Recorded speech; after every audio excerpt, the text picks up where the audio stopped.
I still remember the time after I came back from China. I still remember one job interview, a technician.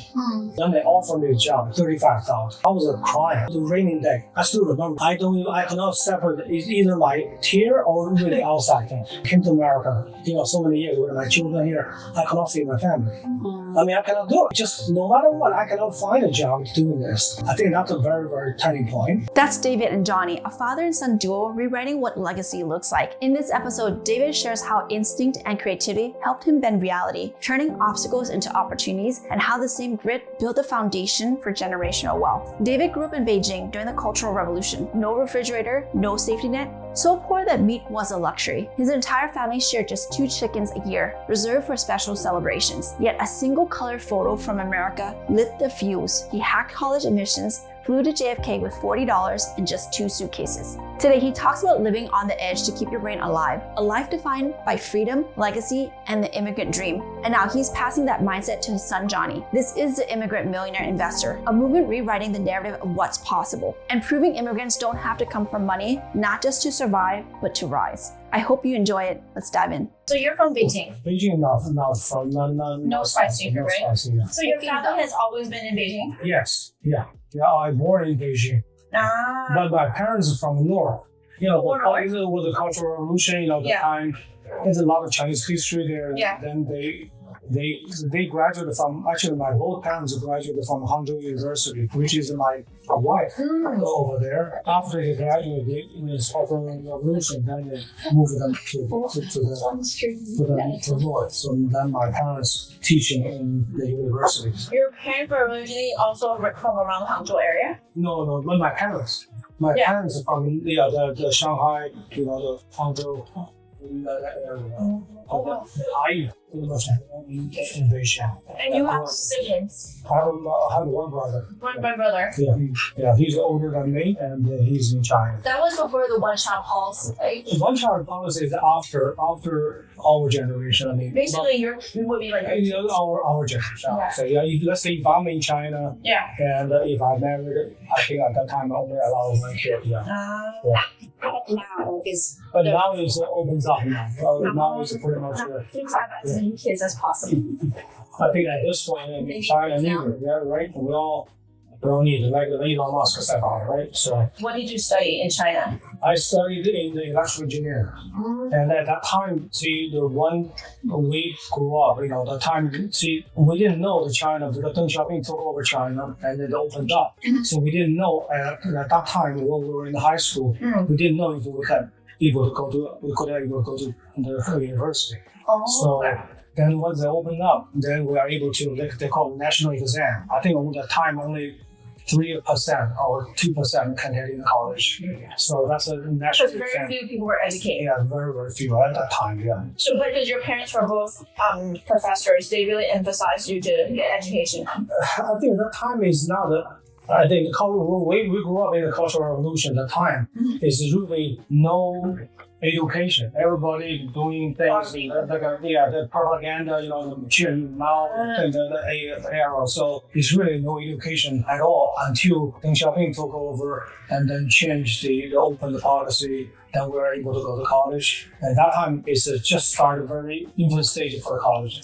So basically that was in the 70s. Was it when the ping pong diplomacy happened? Was that kind of also the same time?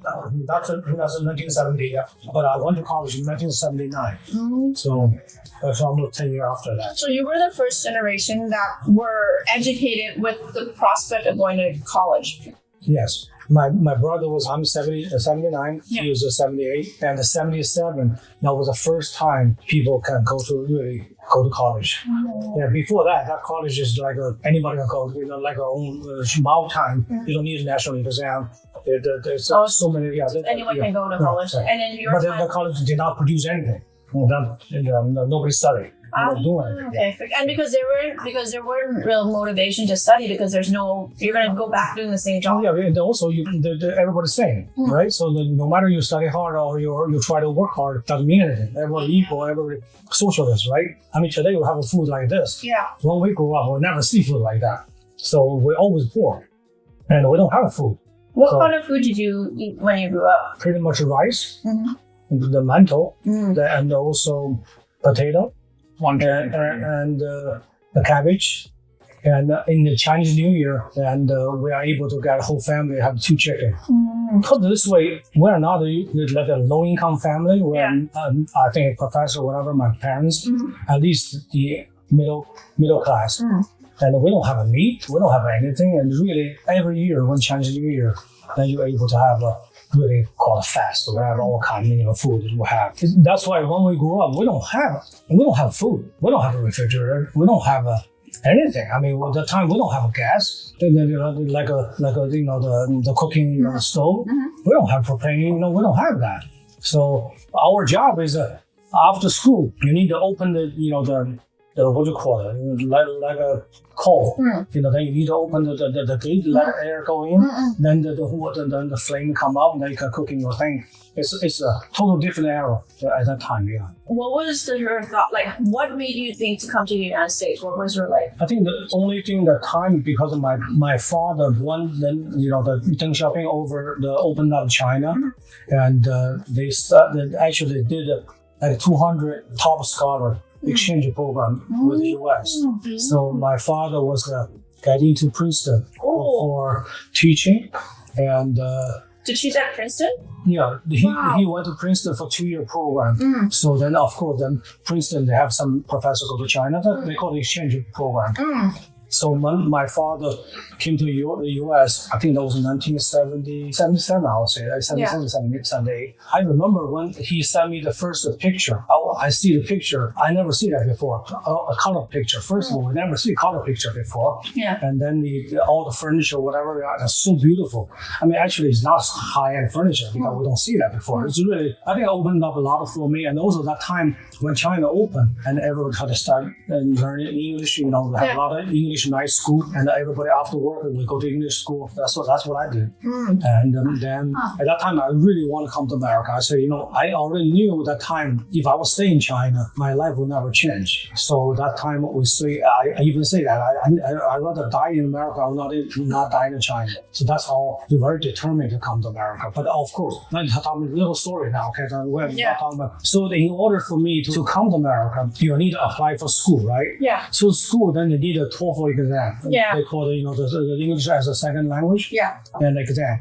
So at that time is very, very difficult to learn English like that. And also there's one called the listening test, right? Yeah. So they have a little recorder. It's like a break kind, so far away. Whatever conversation you gotta understand. It's very hard to understand, very hard to pass. Yeah. I think in order to pass that, I think you need 600. I think I remember total score 600 something. No matter what I do, I cannot even pass 300. Okay, I'm like, forget it. So no way I came to America. Then I was thinking, why we need that? You need the TOEFL exam. That's a really purpose for that, to prove you have no more English problem. You're able to study. Yeah. So then what I did was I prepared. At that time they didn't have the fancy computer, the typewriter, and I typed the things like a recommendation letter. So basically what I'm doing is I go to everywhere I see the U.S. or whatever, the white guys, right? Yeah. Everywhere I see the white guy, I just talk to them. But I'm very broken English, but I'm both purpose on that. I want them to sign something and say, this guy has no English problem. So I got so many of those letters, and from different people, certain people, the very high-end people. At that time, people come to China, is all the high-end people from the U.S. So they get all the recommendation letter or whatever. I got probably like 15, 20 of them. Wow. So then I sent it to school. Then school accepted that. So they didn't use my TOEFL exam. Wow. So that's how I get into America. That's by using your creativity. Yeah. Because because you're holding the purpose of why we need to take an exam. The exam means we want to prove to you your language is not issue, right? It's not really, they really want to examine you all different things, right? So I say, that's I did. That's how I did that. That's how I got into, the school. Were there other people who were doing that, or were you? Because I know I got a lot. You're talking about a lot of things. Now we're talking about story, right? Yeah. So basically, today is a storytelling. Okay, yes, my story. Yes. So at that time, in order to get to school, not only pass the TOEFL exam. Yeah. So and then also you need your record, right? So let's say you apply for school, right? Engineering school. Then they say, what's your Chinese record? What's your GPA thing? But in China, we don't have a GPA. So what I did was I find the library to find the American, the university, all the thing, let's say engineering degree, right? So I copy the whole thing, whatever they did, whatever name, all the electronic, this, all the name. So I copy all of those things, and then I made up my own GPA thing, right? Because China don't have a GPA, right? So I put 3.2 or whatever, all kind of thing, right? So what I did is, but that time I didn't know you need your school to have a stamp, then to gather the approval for that. But I didn't know the American, it's just the signature. I don't know that, but I thought it was to have to do. So what I do is I find a place we can make the thing. Oh no! And then stamp the thing, and everything look legit. I send it. Otherwise, I will never come to America. So that's how I did it. So you made your own transcript? Yeah, it's no way. If you use the Chinese, how you translate? And also, nobody can sign that. Nobody understand that. So at that time, it was so rare that they wouldn't even know what your university's transcript would look like. No, yeah, because the one I applied for is so professional. I mean, have all the transcript and my GPA and all thing and whatever the class. Yeah. And a lot of Chinese students they went to American school. Yeah, before they went to school for graduate school, they have to take some the class. Then you pay a lot of money for it because we don't have money. I don't want to do that. So this way, I qualified all the courses already. So I'm as soon as I get in there, I'm into the graduate program. So when you told your parents that you wanted to come study in the U.S., what did they say? Oh, they support. Oh, God. You know what I would say? My mom passed away. I'm very close with my mom. It is very hard. The other day, I was talking to Christina. Think about it, as a mom, want your children away from you and go somewhere you never even know. Yeah. So that's it really, I think all the parents want to do the best for their children, right? So I think it's amazing. It's amazing at that time. My mom able to do that. My mom write me a letter every day. I mean, that time take 14 days. The letter come in. Take 14 days. It's not like today you have a fax, you have an email. So basically, she have no idea what I'm doing. And for 14 days, I write a letter, respond to her, and take a long time. Yeah. How long was the process for when you sent in your transfer application? How long before you knew that they accepted you? And how did you pick the school that you applied? Oh, it's a very long story now. So let's say, in order for me to apply for your school, we're just talking about only pass, let's say, your transcript, your proof you can come in, but then you need a financial, right? The financial security. So at the time, my dad came over to the U.S. And then met my uncle. It's not like a close kind of uncle, but it's a relative. Yeah, so they sponsor. They basically signed. They call it academic support. I think lastly, without that piece of paper, you are not able to get a visa. Yeah. So, and then get a visa. Yeah. So let's say the school accepts you. Yeah. But then give you the letter, they call the I-20, whatever the visa. You need to apply for that. So then in order to do that, so you prepare all your documents, your thing, then you go get 4 o'clock in the morning, go to the U.S. Embassy in China, in Beijing, and stand in line, and 100 people there. When you are first interview, you get in, and if you 100 come in, if you have one approved, get a visa, then you celebrate. So 100 people, one person. Not even 1%. So many people want. I mean, that time, so many people want to come to America. So I was very lucky during the interview, and whatever the girl interviewed me, and then another guy, the white guy, come interview me. But somehow they proved to me. They gave me the visa. When I got a visa, time I'm working so hard, almost like you prove everything. Other than that, you just buy a ticket, you come to America. You already got school, you got the thing. The moment I got a visa, I came out, and so many people, did you get it? I got it. At the moment, I don't know if you celebrate or cry. So I don't know if you should be happy or should be. At that time, I remember the moment. I say, I love China. I don't want to leave you.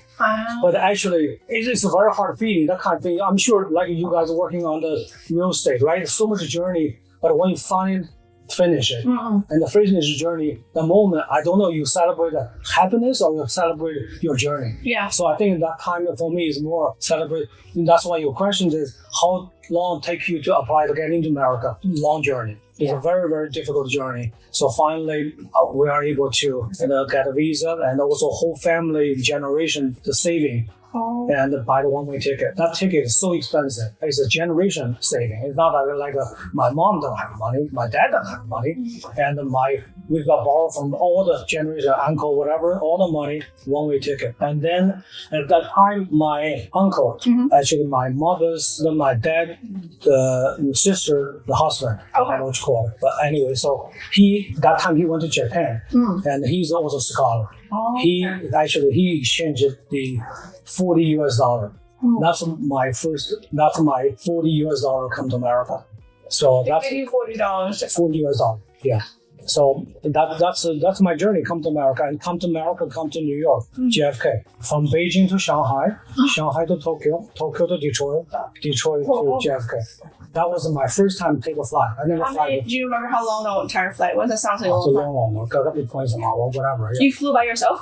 Yeah. But we only can afford one ticket. No, like so. Yeah. So you're How like, much was the ticket at that do you time? remember? I mean, at least no matter what, it's over $1,000. It was $1,000 then. Oh yeah. Just one way? It's one way, and also at that time, it's not so many flying, Yeah. and also for that time, Chinese exchange rate is different, right? That's a lot of money. All I know is 10,000 yen or something, whatever, more than 10,000 yen. It was that time. My salary was, I think it's the $86 per month. 86 yen per month. Per month, and the ticket month. is $10,000. Yeah, so that the ticket is 10,000, over 10,000. So I remember that. It would So- take you 10 plus years. to Oh, save for more one than that. ticket. So yeah, I could not get that. So anyway, so that's how I came to America. Yeah. Wow. Because like you know, when you talk about the plane ticket price, that's one of the reasons why we're in real estate, because the price keep climbing with inflation. But for the airline, it's actually getting cheaper. Now if you get a round trip ticket to Beijing, it's probably the economy so cheap. probably like $700, $800. You're right, true. And think about it, at that time, how many people flying? There's not so many flying. Yeah. Today, and every day they fly. So I think that's also competition, right? Were Makes you- price down. When you found out how much money it took for your family to gather, did you have doubts like, oh, maybe I shouldn't go because this is the entire big family is putting a lot into it? I think that time I would say this, almost like when you do business, you're all in. Yeah. At that time, you don't even think about your consequence. Don't even think about that. And I know that time also, my mom is a little entrepreneur. She is the time with a government job, and then on the side, she's doing some kind of with the design, and also construction. Is a design. She had a design team. Wow. So she hired them to do that. Yeah. And my mom first time got the money. It's so big. Of course, that time, probably 1,000 yen. It's almost like the whole year salary to one shot. So she's really, and she gave me a lot of money. I mean, at the time we were able to afford a ticket to come to America. Wow. When you got on the flight, what did you think? Because One way ticket. I remember that it was like your first time flying so far, and everyone around you was like new experience. I wish I could show a picture. Yeah. At that time, first of all, I don't know what the American people address. Oh. In our mind, they have to be like you go to college or graduate school. You have to have glasses. You have to have a tie. You have to have like a suit, right? Yeah. You cannot like Very professional. You think about so many hour flight. I wear tie. I bought the glasses. It's no prescription. Okay, it's like a regular, it's just glass. And also, I never fly before. I never know when you take off when I have a cloud. I thought I'm back. I said, what is this? I was so nervous, like sweating. Yeah, but you don't know. Yeah. Yeah. So that's how. Yeah, it's a long journey. It's a long journey, and it's amazing. And that time, I bring the 2 suitcases. Whatever I have, my lifeline is there. And also at that time, what you call that thing? The when you have a little roller, like folding thing, and the 2 rollers there, they put the luggage on. Yeah. What you call that? Dolly? The dolly, right? Yeah. And my dad come back to China, bring the one little dolly home. So at that time, we can use that to transport things in China because you're long way, you have a port, you have no car. Yeah. So I take that one with me and carry it on. Yeah. Because I see this too big a luggage, how can I push it? So that's the dolly I needed. Yeah. I remember that. I carried the whole thing with me, but I feel so good about this carry whole thing to save $1 in the JFK airport when I get off. I cannot afford I don't have money to car. You need $1. Yeah. You need to stick in whatever dollar, then you have a card. Yeah. So I have that. I'm so proud of myself. Saying, good, I saved $1. But the dollar for me is a lot of money. It's 7, 8, at that time, 8 Chinese yen. That's a money. So I still remember that. So when you landed, did you get cultural shock? Okay. When I landed, then my uncle picked me up in JFK. And that time we were on the traffic. Of course, in JFK always traffic, right? Mm-hmm. I still remember when we crossed, now I know the bridge, that's the Trafalgar Bridge. And when we're leaving, and there's so much traffic, right? But I never see so many cars in my life. Tail light, headlight, right? I look at it, I say, what is that? Oh. I feel like I'm on the moon. Mm-hmm. I say, what is this thing? Mm-hmm. It's a cultural shock, right? It's the whole thing is crazy. So by the time I get into my uncle's home, but nowadays I can say it's a small home. But that time I say like it's a mansion. I mean, I have a bedroom, this and the bathroom. I can tell you a story. And of course, then my cousin she's a girl there, right? She went to Princeton. She's a little younger than me. Wow. And so I stay in downstairs. And then my uncle said, why don't you take a shower? A long trip, Mm-hmm. So I went to the bathroom. I closed the door. You know the door, right? You close the door, then you have to lock it. And then you turn, then open it again. Yeah. So my way of thinking of a lock is got to be a lock. I said, how can I do that? That place, I want to lock it. I cannot lock it. I don't want to be naked and my daughter, my cousin come down. So then my uncle hears the song. What is it? I said, I'm sorry. I said, how can you close that? I'm stupid. You close it. But also I cannot close, cannot open it, right? So I'm not thinking. But then I was in there. Yeah. And so many buttons, okay? You have a here, and then top. And I turn the water out, and then the water only comes from the bottom, nothing comes from the top. I said, how do I do that? So I do that. I said, cold water, finally. When I did my first shower in America, I used to sit there naked like this. That's the finish of my first shower. That's true. That's true story. It's true story. Yeah. So that's a finish. I never tell you that, right? Yeah. That was really true story. Yeah. How old were you when you came to US? 23. And that's the first time you ever left home, like at all, right? Never left home. Never. We don't travel. We don't have money to travel. We always live in Beijing. I don't travel anywhere. Wow. Yeah. So you came immediately. You then enrolled in the school. No. See, my story is too long. That's why I don't want to be too boring. No, it's so interesting. Okay, I came to the second day. I came to America December 7th. Okay, 1985. 1985. December 7th. So the Pearl Harbor Day, I didn't know that. But anyway, so then the second day, I just want to find a job. I need the money to pay the school started in January, right? Yeah. So I have before Christmas, I need 1 month. I need to make some money. So at that time, actually, my uncle was pretty good. He took me to New York to find a job. And of course, I mean, it's hard. At that time away, I take the subway and I see local express. First of all, I don't know what is local, what is express. And right, so my uncle, actually, he's very good. He hiding behind the pillar and then see how I reacting. And that is amazing. And then also, I remember that I try to find a job, it's no job first day, right? Of course, I will have to pay the money he pay the money to help me. But then I said, I need to find a job. It was a newspaper called 世界日报. It's a Chinese newspaper. And then my uncle, I remember that the next day, I want to find a job from the newspaper. Yeah. And my uncle said, you need to give me a quarter. I said, what is this thing? I mean, I want you to buy me one newspaper and you need 1 quarter from me. It's hard. For me, it's actually, now I understand that he teaches me, right? Same thing like I'm teaching my Johnny boy. I mean, of course, he can afford a quarter. But I love the way he did that. I mean, that was so hard on me. I said, you know what? I'm gonna make money. I will be successful.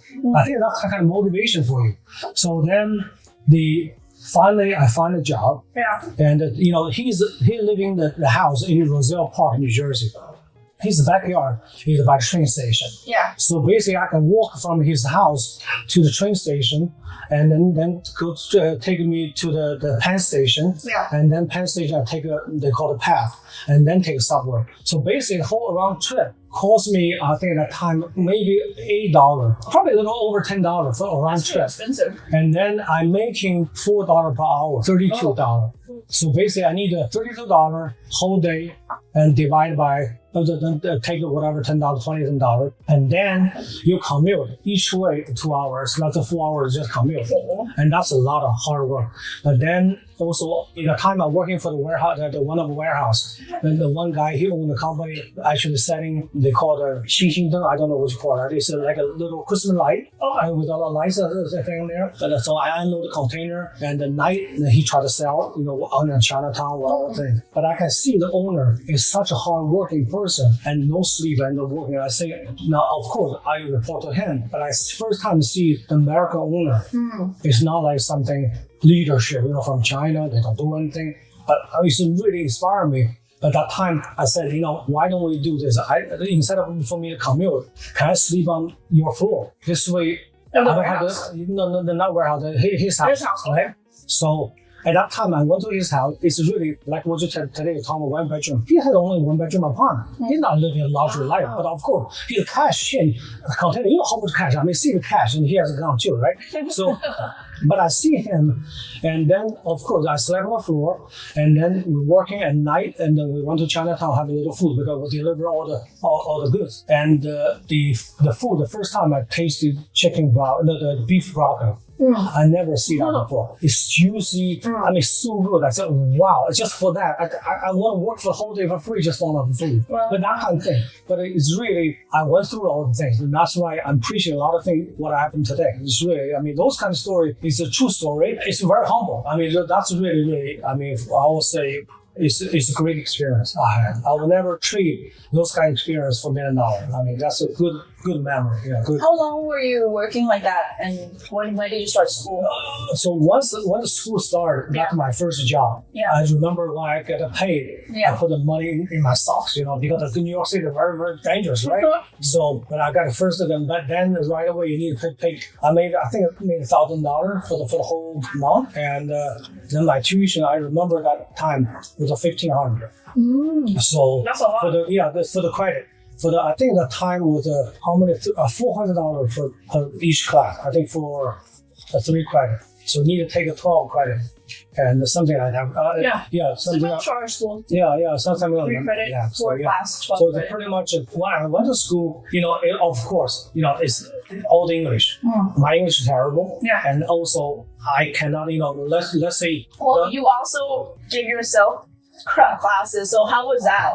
That's all another story. So how I passed those exams, right? So you have first of all, you have no time to study. And then you're pretty much working all the time. And then you study, then you go to school, then all the things you don't understand. Even they say midterm. I don't even know, I missed the day. I don't even know they talk about midterm, the exam. So it's very hard. But then I find a different way to do that. So then I say, why those professors, they doing that to all the things? What are they full-time there, or what the reason they're doing that? A lot of class is afternoon. So I find out some of professors, they are not full-time in school. They're working for IBM. So then they're teaching at night for school. So I say, okay, so then if they are not employed by school, so they don't care about students. So they really care about their paycheck, they come in here, whatever. So I find one professor, Nancy, I still remember, the Indian doctor. I think from Middle East, so probably not Indian. And he had I signed up his class. So basically I did not study at all. I have no time to study. So what I do is every time when midterm and the finals, I come to the class very early. So what I do is I put all the table. And put all in the middle. There's no more table like I all separate, all middle. I went to Chinatown. I bought some mooncake.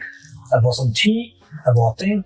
And I set up a whole thing in the middle. And then one student come and said, what's going on? I said, listen, just listen to it. And everybody, so they have good students. They want to have good exam. They know I'm a very bad student. I said, just shut up. I said, do you guys want everybody A? Okay? If you want A, just listen to me. Oh, really? So what I did was everyone sitting there, right? So we were waiting for exam. When Professor Nancy come in, I say, then at first I say, Professor, I said, today's my birthday. It's the biggest celebration. And I'm so glad, I'm having class with you. Yeah. So we're just talking. Then he started talking, what is your Chinese culture? For the entire whole time, I just drag time. So the entire whole time, they now forget about exam and pretty much drag talking about the Chinese culture thing. So in the end, then everybody got an A. So that's how I passed my first one. When you have an A, you have almost like golf, right? You have birdie, then you can cancel the double. You have an A, I can have a C. So that's because in order for you to graduate from the master degree, average GPA has to be 3.5. It has to be 3.5. If you not miss 3.5, you cannot graduate. So I think that time the A is a 4, right? I remember A is a 4. Yeah. So you need to get an offset.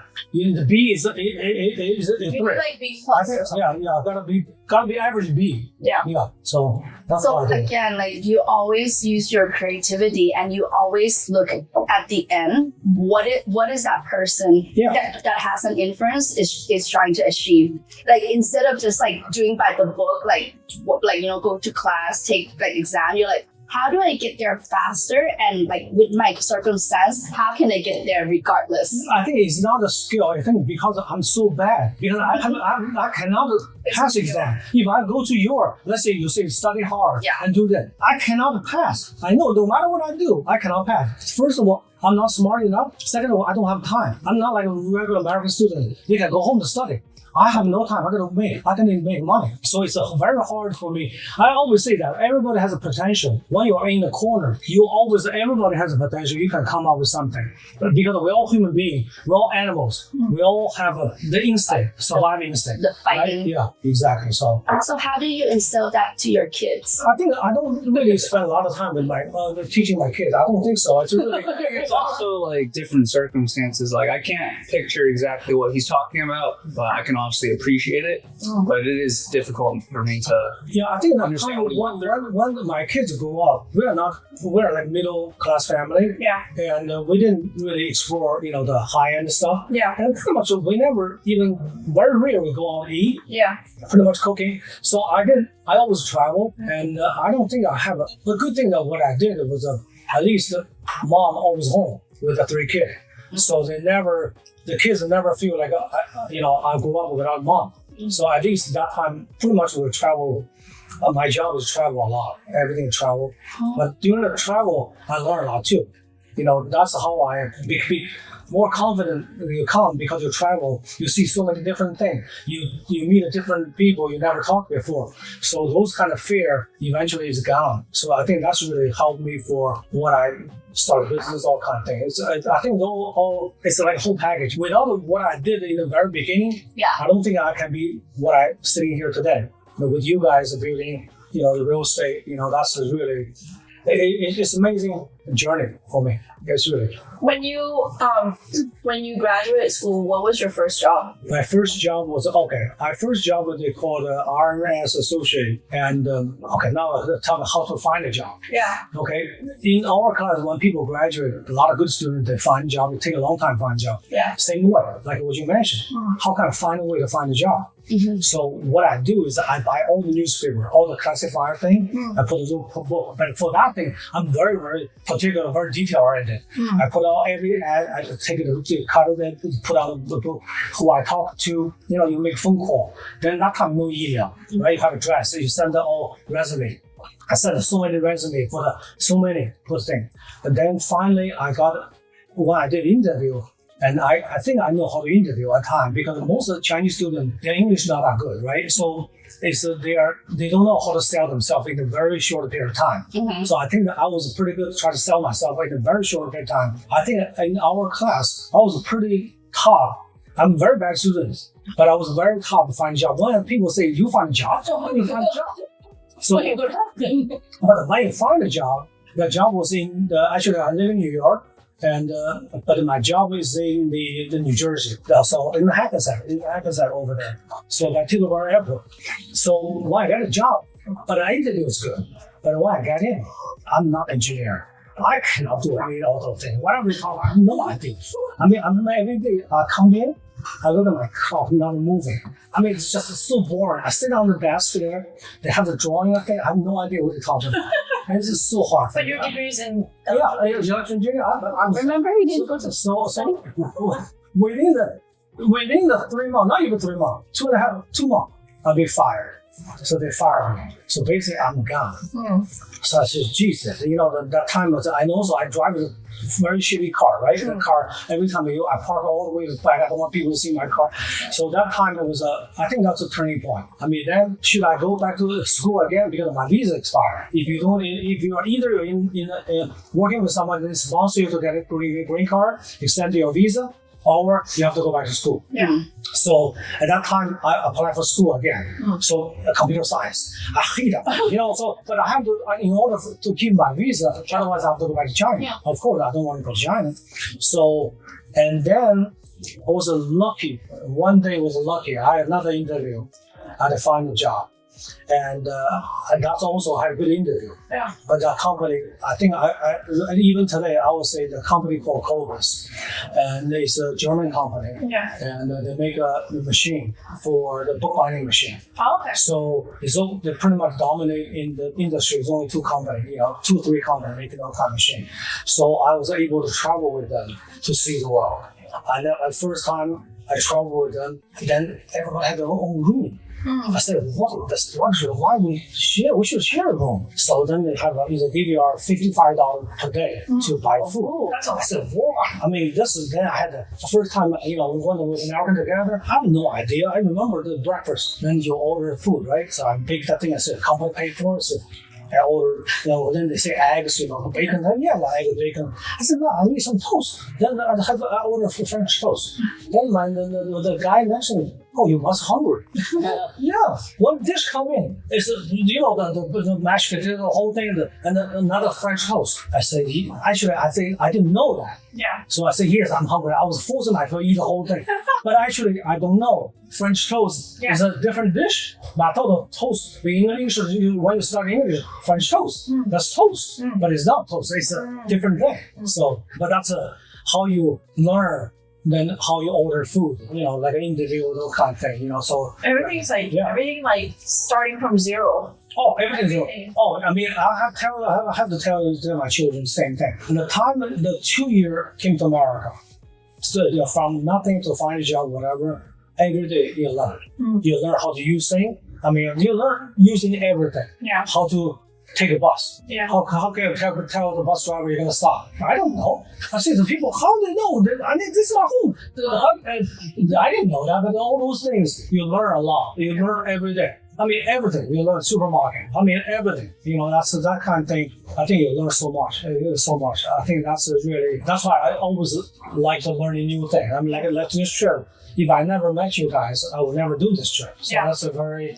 I hope my children can learn something from us, and then can move on, better life. Yeah, because I think I think the trait that I'm listening to you to be successful, number one, you have to have some kind of risk-taking ability, because you literally did not know anything about America except the lights, and then you just came here with faith that, hey, I'm gonna somehow figure it out. The chance is that I may fail, I may not fail, but I didn't have any choice. I just have to be here. And number 2 is your creativity, the ability to, this is my situation, I can't do that, but how am I gonna get the same result as other people? And then the third trait is that you just have to go with the flow. Whatever comes at you, you just deal with it. Just deal with it and just learn from it. Yeah, I think I'm sure you guys are business owner. So when you own the business, and all the things, it's let's say something happened.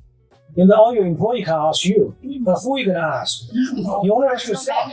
There's nothing behind it. It's not like something. When we grew up in China, when you have any advice, you can ask your brother or sister or your parents. But when I came to America at 23 years old, finally I realized I cannot ask anybody. And then let's say there's a problem. Do you want to share with somebody for $100?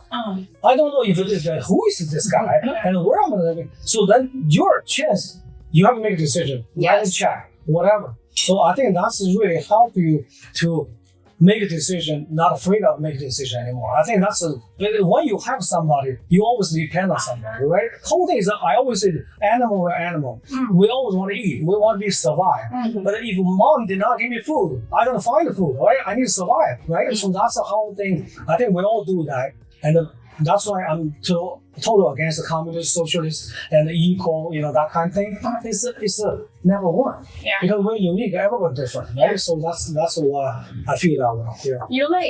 Like what I really appreciate about the way, and I think like the audience can really learn a lot about this, is like your ability to understand the nature of the thing is how you are able to do everything successfully. So you understood and ask the right question. You understood the nature of what is the university's looking for. They want a transcript. Let me go get a transcript. You understand what the professor was looking for. I'm gonna make it so that he enjoys the time. And everyone like who struggles is because it's like they're trying to push against this wall. When you take a step back and you're like, there's a door, or no, this is why the door is there. Let me go figure out how to solve that problem differently than anyone. I would say all the successful people. Yeah. I mean, I'm sure you met a lot of successful people. They are thinking way differently. Yeah. Right? They don't use the traditional. I think pretty much, I always see the brainwash. Yeah. When we grew up in the brainwash, right? Yeah. They say do this, do this, do this. I think I talked to you before. Why I sold my company? Because I don't have a drive anymore. Yeah. So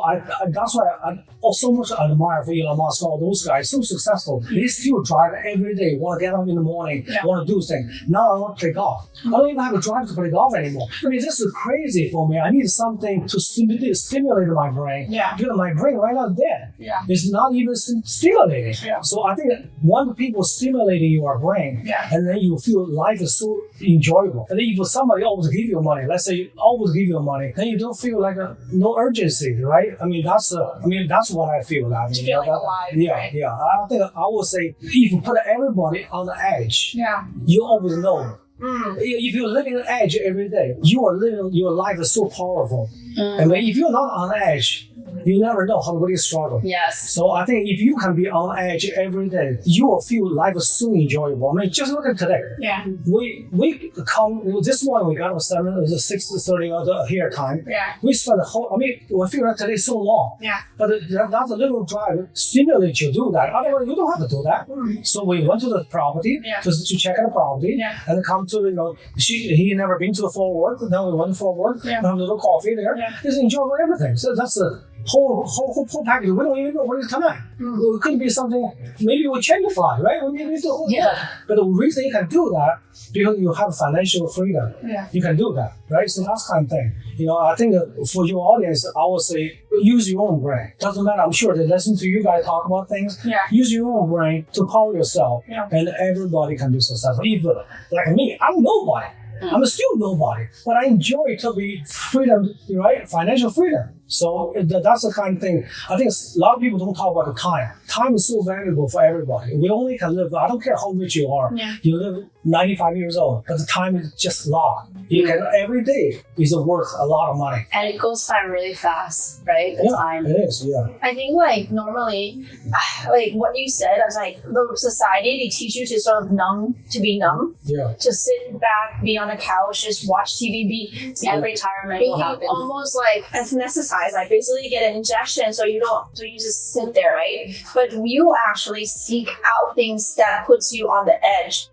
Because that's where you that's like, even with us, like that's when we excel because you have no choice. Like if it's a sword's edge, you either succeed or you fall. Exactly. Yeah, 100%. I mean, of course, now this is talk a little serious. Let me talk a little joke. Today I can joke. That's way fun, right? Yeah. So you're talking about different way of looking at things, right? Yeah. So I remember the time I delivered food, right, in Manhattan. The bicycle. I got one order. Yeah. Was $99.75, right? So that's a good order. Yeah. There was a raining day, and I pedaled the bike more than 10-15 blocks or whatever, get in the high rise. That's how I know what is elevator. I press the button, 27th floor, I get up there, and then I got there, so I covered my food with even myself wet. When I cover my food, make sure my customer happy, and I expect to get $10, right? So that's for me. So I get there, open the door, and all they did is, here's the food, and here they give you $100. Door, boom, shut. Keep change. Whoa. I look at what is a keep change. I don't know this word. Yeah. I said, that I calculated only 25 cents. Yeah. I did so much for 25 cents. Oh, I was very upset, right? You talk about the different human instinct come out. You're angry, right? You're angry, then I see all the shoes they put outside. You know, I don't know if they are Jewish or whatever Asian, but they're not Asian, but I have a lot of shoes over there. So I look at the shoes. There's a Reebok. Do you know the Reebok? Yeah. Before Nike, the old days, Yeah. I mean, at that time, in the 80s, okay? So then I have my fake Reebok from World War II, 1999, right? Whoa. So I see the Reeboks, I look at mine, I said, shit, I'm sorry, the language, I just take off my thing and just shovel my foot in there, a little bigger, who cares? So I roll back home, right? So my roommate say, how could you afford a Reebok? Today I got a great tip. So that's my story. So I just talk about people, you know, when you are in the angry, whatever, in the corner, you creativity. Otherwise, you never think about shoes. Why you think about shoes, right? So, but now I feel so bad. I wish I know that guy. If he's listening to this, I will pay you 20 shoes. Okay, I will buy you shoes. Oh, poor him. Next morning, he's like, but it's what is this shoe? I'm talking to you now. I feel like I feel so bad. Imagine that guy next morning come up. Yeah. And say, "What am I not fit?" It's like, it's not fit, it's wet. What's going on? And it's old and it's fake. And it's fake. Exactly. So I mean, It's like red ball. yeah, exactly. So no, that's how you know. I always say it's really a lot of things going on. But I think when you have a little money, you more appreciate it. You know, I feel you want to be a better person. Yeah. Right? You don't want to do that. Yeah. Right? And at that time, you feel like, why he did that to me? You know, but now, I'm sorry. You know, maybe he just had a party. He forgot to give me a tip, but he did not even think about what the money. Yeah. He thought probably $80.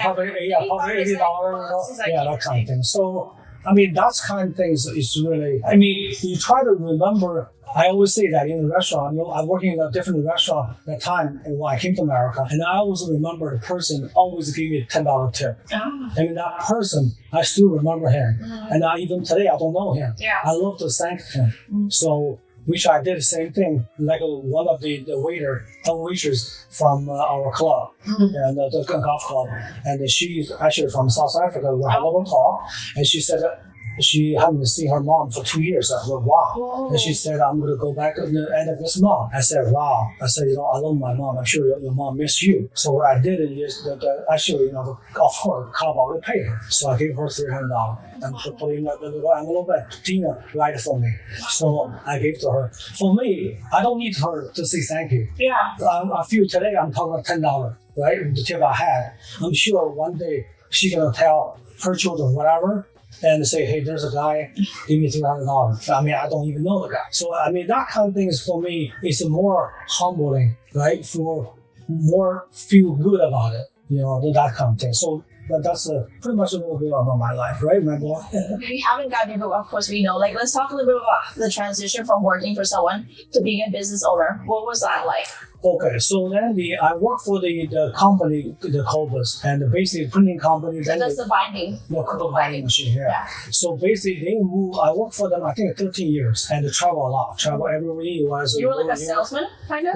It's a technical support. Oh, okay. Yeah, you travel as a salesman, we go some fancy dinners, all kind of thing. This really opened up a lot of things for me. Yeah. So then the company decided to move from New Jersey to Cleveland. So I did not go with them, but I checked. I see the Cleveland house, like a great house, so beautiful, much cheaper than New Jersey. But then I never liked it. It's very flat. The Cleveland, so it's also cold too. So I didn't want to go with them. So then I tried to find a job, right? To find a job, and then I was able to find a job in the elevator industry. Just randomly. It was random. I mean, at that time I had a good pay, and I have 3 children, and pretty much my salary was pretty good. And then once I started looking for a job, I realized, in reality, that's saying, like the company I work for, at that time, you work for them, you don't appreciate a lot. Yeah. But when you leave them, I think today I appreciate everything from what they gave to me. But when I find a job and only paid half what I used to get paid. So, but that time I needed insurance. So that's why I work for them. But the company is only, I think, 20 miles from my house. So that company called the Elevator Control Company, CEC. So this company is small. It's like 80 people. But this company, later I find out that they're owned by ThyssenKrupp. In the elevator industry, have 4 major companies: the Coney, Schindler, and the ThyssenKrupp, and Otis. Right, the 4. So basically, it's one of the major companies own this company. So I was able to, also different way. I worked my way out or whatever thing, so that I was able to, it's another story. My thing, all story. So while working there, I had an interview, of course, I know how to interview, because engineer interview. But when I get in there, same thing, same story. I don't know how to do anything. This is the story. So then I find make a little story short. So basically what I did was the time I find out the president, they come in with his brother, and they run a company from ThyssenKrupp. They come there, but then all the people inside, they have like a circle. They're against the newcomer, so they're basically not supporting him to run the company. So they all with the backstab and all kind of thing. So I figured, I was like, gee, I'm a new guy too. So I said, okay. Then I went to his president, his office upstairs. I'm the little guy. So I went to his name, Jim Freeman. So I went upstairs. I said, Jim, I need to talk to you. He said, who is this guy? The Chinese guy, So I said, I need to talk to you.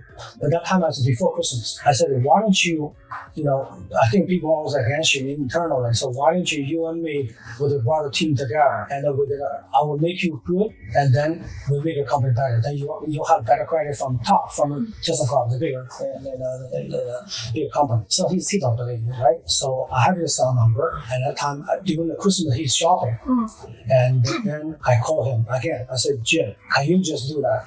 Let me in charge of production, and then you want things, but you need to support me. I have a right to fire people.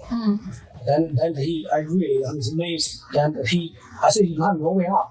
I think I said, you work here for 6 months. Nothing improved. And on top, people look at you like you cannot do it. They're gonna fire you.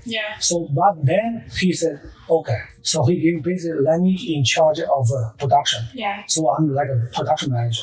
So then I was able to see how to make controllers, all kind of thing. So I was able to vendors come in, that kind of thing. Then I was able to see the prices. I look at this, I said, this is crazy. For a little thing like this, $20, give me a break. I got to make it up for $2, So that's I opened my eyes. So that time then I'm working very hard. That time my wife knows probably my kids don't even see me. So we're pretty much working hard, and every day in the morning leave, at night come home. So we achieve certain things. So then we're being recognized. We made record controllers for the company. I think 80 or 90 controllers. They never had that for 1 month. So we're being rewarded. And we went to the ThyssenKrupp, in Tennessee.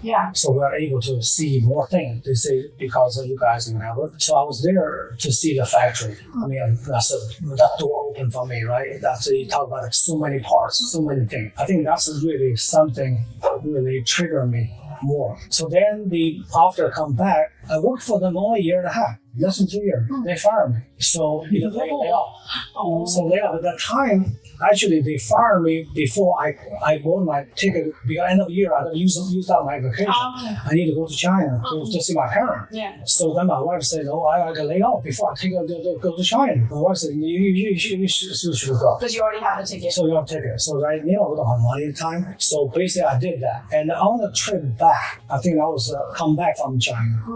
I feel like I'm so down. I was at the bottom. I feel like on the airplane. I said, I have 3 beautiful children. As a father, I cannot feed them.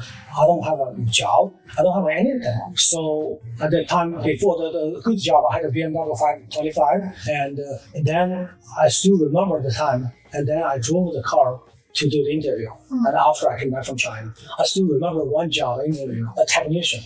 Because my background is only in engineers. I cannot ask myself doing that. And then they offered me a job, $35,000. I looked at things. I was crying. I mean, I'm telling you, really crying. I was driving to China, probably don't know. And then the raining day. I still remember raining day. My wiper, turn up back and down. I cannot separate either my tear or really outside thing. I said, I was so down. I said, you know what, this is just, I came to America, so many years with my children here. I cannot feed my family. I mean, I cannot do it. I mean, just no matter what, I cannot find a job doing this. I think that was a very, very down. I think that's a very, very turning point. And then, of course, I still keep looking for a job. But then it was a very good. I had one job offer and in Detroit. And actually, I wanted to interview. I'm very good with interview. Okay, I don't know how to write things, but I'm going to interview. I told my kids, saying, I don't know how to spell word over 3 letters. Well, I'm glad when the interview, they all exactly interview me. They don't ask me what to write something. I said, I'm glad that we did very good. But I always credit to the companies because I know how to order food. I can only, at the restaurant, we talk. I can talk very big. But anyway, so they offered me the job.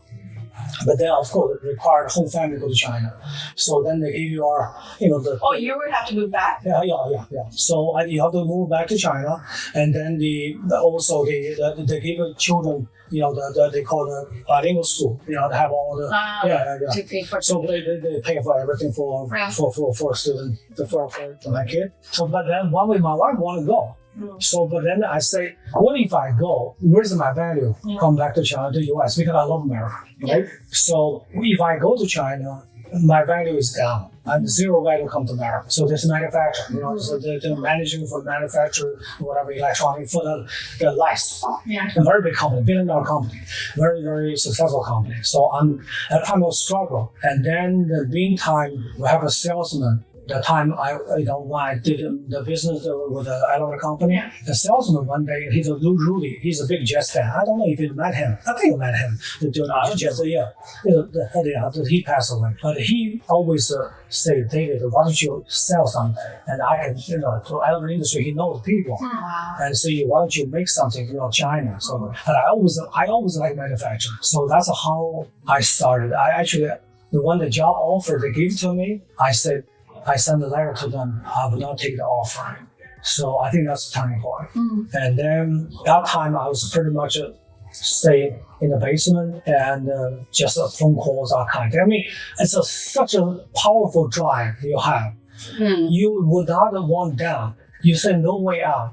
You don't want, you don't want to sleep. You just want to work. And the time, I still remember, I think I mentioned to you guys before, one time I take my children and we went to Disney World and my wife was in the hotel. I just push them, you go. And they say, I don't want to go. I want to in the hotel, I just make phone call. I want to make phone call, that kind of thing, the cold call, that kind of thing. Exciting. That moment is exciting for me. I don't want to see anything. I just want to work. But I enjoy Monday. I enjoy Monday morning. I hate the Friday afternoon. And that kind of thing is I don't have that anymore. Look at Elon Musk. Every day they have that. What kind of life? Like what you said, he doesn't want to sit on the beach, right? The more joy when in that time, I would say I would change that moment to anything. Like seafood, a yacht, or whatever. But when you have that kind of moment, I think a lot of people, probably your audience, is never in that moment. But if you're in that moment, it means everything. I think that's what if you take a drug high or whatever it is, I think that's really high. You feel you feel like you are so powerful. You can overcome everything. It's just amazing. It's a miracle that happen. It's really amazing. It's amazing. And also your mind, I tell you the same thing. I remember I came to America with my team and they come out. I told myself, you cannot come out. Put it back in. I'm telling you, it's here. I put it back in. I just said, I don't eat anything. Then healed. It's a miracle. And also, same time, I was at the fever so high, and I had to work. The next day, I had an exam. My mind was so strong. You cannot sit. You're not allowed to sit. And next morning, nothing happened. It's really powerful for power your brain. I believe. Of course, I don't understand the power of the brain. I'm not really religion person, but I always say, please use your own brain.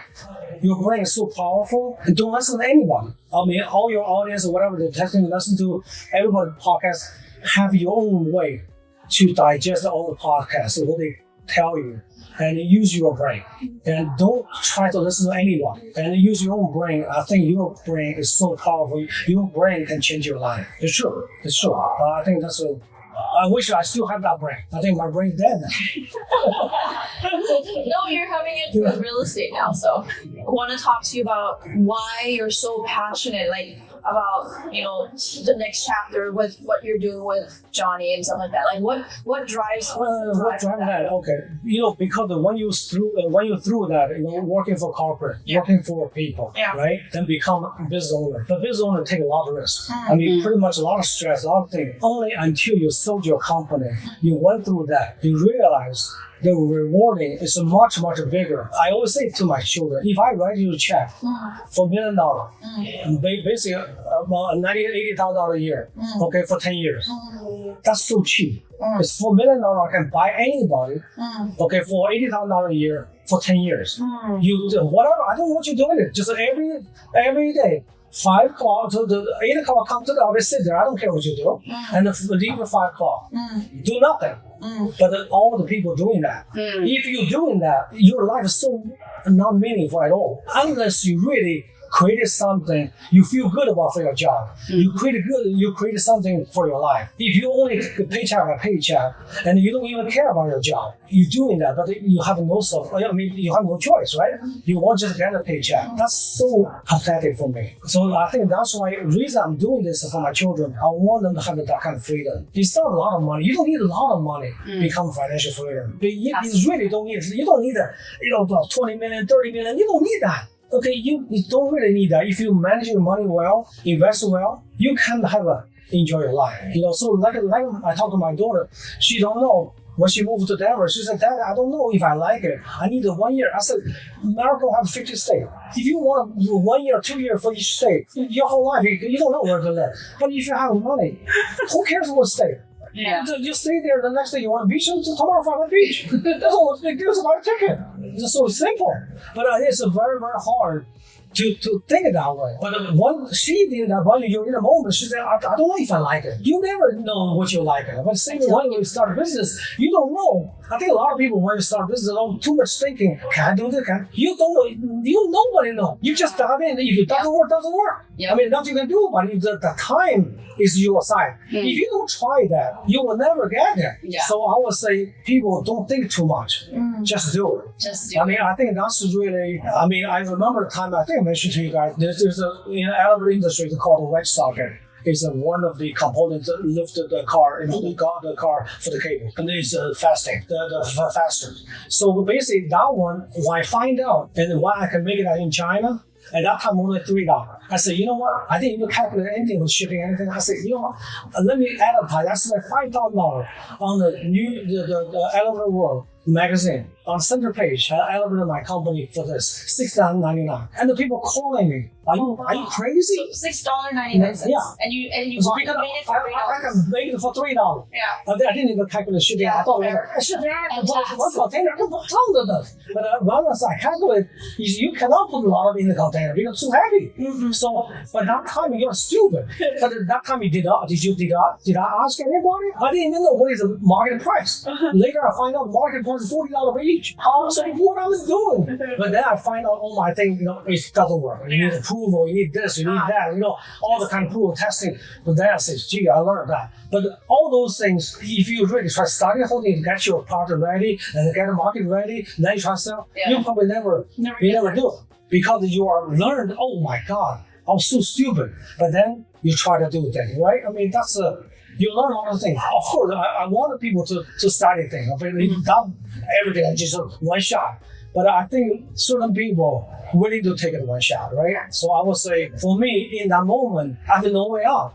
It's not a one shot. That's the only shot I have. So it's not like I have a choice. So I think that when you have no choice time, you don't even think about it. You're all in. You never think about, you're all in on that? No, I just do it. that kind of thing. So I think I think the same thing when we met you guys. It's not like, did we do a lot of research? Zero. Right? I think that's a lot. Like we have a lot of like immigrant like traits because a lot of times like we don't have choices. This is it. Like, and when our back is against the wall and you have 3 young kids, it's like you don't have choices. Figure it out. Yeah, you just have to do it. Yeah. Yeah. And a lot of immigrants like we're like that, and we do a lot of like have a lot of delayed gratifications. We sacrifice our time so that for a bit better future. Yeah, and I think like being around at least 2 of the 3 kids so far, you raise them really, really well, and like I they're. think I would probably credit the mom. I don't know. I think maybe the kids just look at me, the whatever I did, right? I don't know. But that's also very important, actually. I think the parents as a perfect example for the children. Yeah. So if your parent, I always say the society, you need a nuclear family, you need a family. I don't care if you are from the very separate or whatever, the broken family. Yeah. And you can put you in the Harvard, you can put the best school you have, but you can certain things you can learn, but certain things you cannot learn. Yeah. So that's how I hire the people. I always recommend that your business owner, when you hire people, beginning I always hire the talent. But later on, I find out, no. I will interview a family. Do you like your family? Or do you have a brother or sister? If they don't even talk like the 1 second, that you don't even hire the guy. Yeah. So let's say if I say, how do you like? Say, I love my sister. So you can see the spark. Then you say, that's the person you need to hire. Because teaching how to do things is easy. Yeah. But how to loving teaching, that's very hard to teach. It's very hard to teach how you are behaving. When you polite person or not polite person, that kind of thing. It's different ballgame, right? So when last time we were here, I don't know if you were comfortable sharing this, but like we were driving on the freeway, and it was Friday evening, I think, and you saw like cars on the highway. Do you remember what you told Johnny? I didn't tell you what you said. This is still in my head. So you said, Johnny, look at those people. Those are losers. Okay. Yeah, very true. They're like this morning. This morning we drive, right? This morning we take a total, because this morning he said, let's go to Dallas. Yeah. And because we got 7 something, right? Yeah. So go to Dallas, and then we go. He never see the Dallas. Yeah. I said, no. I said, let's do opposite. Yeah. Because when everybody in the morning, they go to Dallas, right? So then they go to work, right? So we will drive the opposite way, right? So it's against, then we see, look at the highway. I see all this side and this side. I tell Johnny, think about all the people driving this side. 95% are losers. Because they don't know what they're doing. I mean, they're just driving and they have no idea what they're in. So for me, why you waste your time? Your time is so valuable. Why you drive on this road? And I'm not gonna say they're losers. I mean, I was a loser too. I mean, even today, I think compared with all the successful people, I'm still a loser. But you gotta understand, God, you want to get out this lane. This is not your lane. You want to go to the lane. There's no traffic. Yeah. So in order for you to do that, you have to have a financial freedom. You say, I don't need to buy a ticket on the weekend. Weekend too expensive, right? All the holiday prices are high. Holiday have nothing to do with me. I buy the ticket, whatever the cheaper I can find. Why? Because the system design, I would say, punish the hardworking people. Yes. So basically, you want to be, let's say Christmas or Thanksgiving, you want to buy a ticket to see your parents. You don't have money. The ticket is so expensive. But for the rich people, I don't need it. I don't need that, right? Yeah. So I can see my parents every weekend. I can go once to see my parents. So once the ticket's so cheap, right? Like a Christmas Day. You come in for Christmas Eve, come to your home, the ticket's so cheap. Why? Because nobody fly at that time, right? Yeah. So I think that's really, really hard for average American, if they are not hardworking people. I mean, I'm loser is not they're loser, but I hope those guys, they can start because of brainwash. Yeah. That's the way I should do. Yeah. That's enjoy the happy hour, right? Enjoy the weekend. I always tell my son, Friday night is a beautiful night for you, all the working 8 to 5 people. But a Sunday night is miserable. Yeah. I was there. Yeah. I hate the Sunday night because once a Friday night is so beautiful. Yeah. A long weekend are even more beautiful. Yeah. But for me, every day should be a long weekend. Why not a long weekend? Even the working day is a long weekend because you want to work, right? Yeah. It's not like, let's say I'll come down here even this holiday, whatever day, I enjoy coming here. It's not like that somebody put a gun to me, don't come here. I enjoy this. I think this is better than holiday, right? So I think that's, I feel it's not like they're a loser. I don't want people to think that way. Yeah. I think nowadays people too sensitive. Yeah. Right? Too sensitive. No, I think that's just your colloquial for saying like, hey, they're really good, hardworking people, but they're stuck because they're being, like you said, like they're being taught to work hard. And actually, And no one can come and tell them, hey, that drive, there's other way. yeah, There's the other way. There's the a side of the road too. like no one is telling them like And also, the credit to you guys, it's such young, successful, and for your audience. The reason we met you guys, and everybody, real estate for us is still new, right? We team up with you guys, we develop, the job site today. So a lot of people, they so much attached to the experience. And when the people say, oh, like this guy, 70 years old, they have 30 years of experience. I mean, everybody knows experience. Experience in the beginning 5 years, that's experience. Even after 5 years, if you still repeat the same thing, they not double like a Grant Cardone, 10x. After 5 years, the experience is a waste. It's not experience. You should not brag about it. You should, unless you're double. Yeah. Then say, I have a 30 years experience.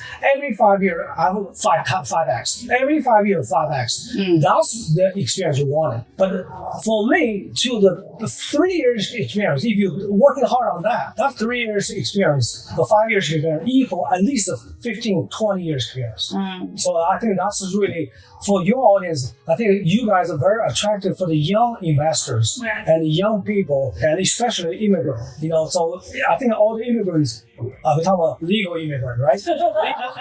So it's always, we want to be better, right? We want to have a better life because recently come to America, we want to have a better life, right? For our children, for our next generation, you humble them. So I would say, for me, as an immigrant, right, I love to team with more immigrants. I think because we have the same kind of concept, and a lot of things we don't need a fact checking anymore. I don't need to research what you are thinking. I think that's really, I think more than 50% credibility already there.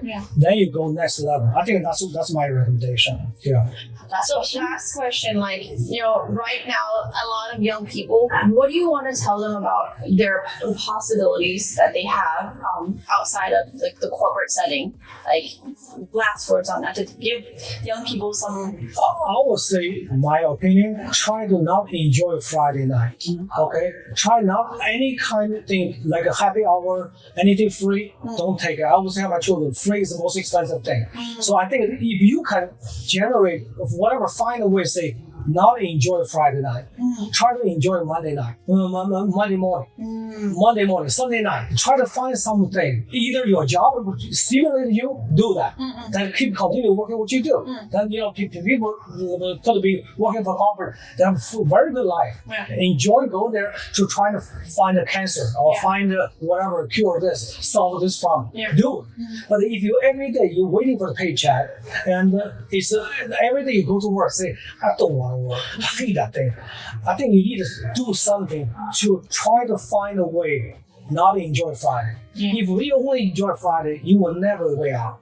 You are only a happy hour person. You are miserable the rest of your life, and then you will never out. I think that's what because I cannot. People always say, "Oh, you got to do what you like." It's very hard. Okay, only when you have money, then you can do something you like. Okay, at the beginning, when I started company, I did not like elevator parts. Even today, I don't like elevator parts.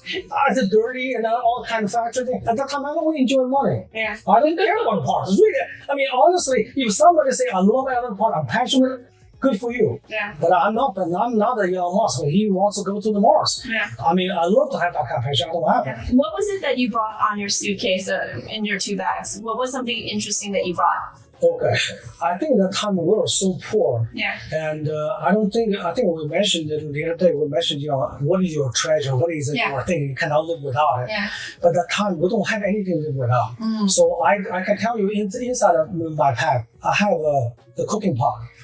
I have a little rice.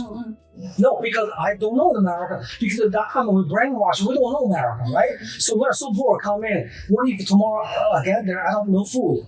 At least I have a little pot, okay? And I think for me that's the two things more important than anything. Of course, then the other thing is your documents, the visa, all that thing, right? I think that for me, my pot and my little bag of rice. I think that's really. Because you need to survive. If let's say I'm sure I can find water, but I can cook a little rice. At least I'm not starving. I think that's really because we don't have anything. Yeah. I mean today, if you like wealthy, you want jewelry, you want this, you want that. But for us, that time we don't have anything, so nothing to hold on to it. So I think that's how I remember. That's a really awesome one. Thank you for that. It was I really learned so much from this conversation. Thank you so much. Hopefully not too boring, right? That was great. No, Thank you.